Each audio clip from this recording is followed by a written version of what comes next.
Good afternoon sweet friends, সবাই কেমন আছো? দেখো, আজ আমার হেসেলে ভেজ যে প্রিপারেশান এটা আমি করেছি। কি করছি দেখে নাও তোমরা। এটা নানাভাবে করেছো। আমি আজ কিভাবে করছি দেখো। রয়েছে একদম পনির কেটে ধুয়ে রেখেছি, সাদা জিরে দেখতে পাচ্ছ গোটা, শুকনো লঙ্কা রয়েছে কাশ্মীরি শুকনো লঙ্কার গুঁড়ো, আর কিছু কাঁচা লঙ্কা, এগুলো আমার গাছের পাকা কাঁচা লঙ্কা রয়েছে, নুন আর ঘি। তো আজ আমার হেসেলে রান্না হতে চলেছে কলিফ্লাওয়ার উইথ পনির। সেটা একদম সিজনের শেষের কলিফ্লাওয়ার, কিন্তু খুব ভালো, হ্যাঁ, একদম গোবর সার দিয়ে তৈরি। দেখো, তেলের মধ্যে কিন্তু আমি পনিরটিকে একটু নুন দিয়ে হালকা করে ভেজে নিচ্ছি।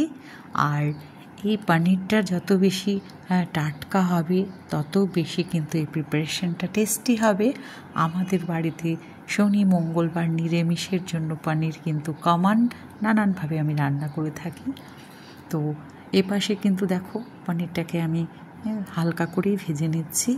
একটু ভেজে না নিলে কলিফ্লাওয়ারের সাথে ওটা গলে যায়, ভেঙে যায়, তো গোটা যাতে থাকে তার জন্য আমি তেলের মধ্যে ফেলে দিলাম হলুদ গুঁড়ো, দিয়ে দিলাম কাশ্মীরি লঙ্কার গুঁড়ো, ভালো করে নেড়ে চেড়ে একটা কালারফুল দেখো আমি বানিয়ে ফেললাম পনিরের টুকরোগুলোকে।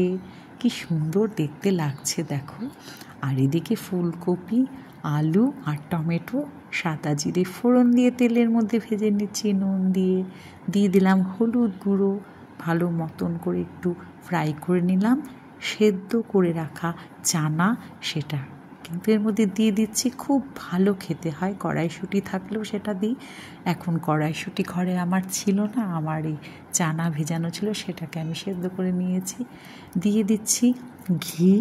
আমি নিরামিষ রান্নায় কিন্তু ঘি, গরম মশলা সব সময় ব্যবহার করে থাকি। আর এতে কিন্তু রান্নাটি ভীষণ একটা সুন্দর গন্ধ এবং টেস্টি হয়।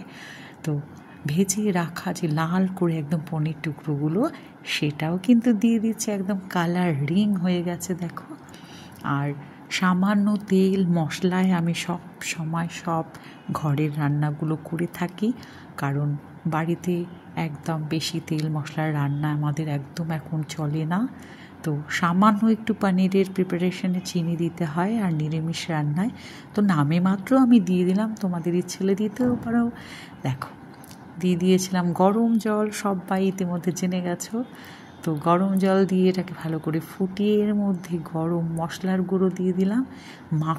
মাখো একদম টেস্টি মিষ্টি একটা প্রিপারেশান তৈরি হয়ে গেল পনিরের। তো কেমন লাগলো ভিডিওটি? ভালো লাগলে অবশ্যই জানিও, লাইক শেয়ার কমেন্ট করতে পারো।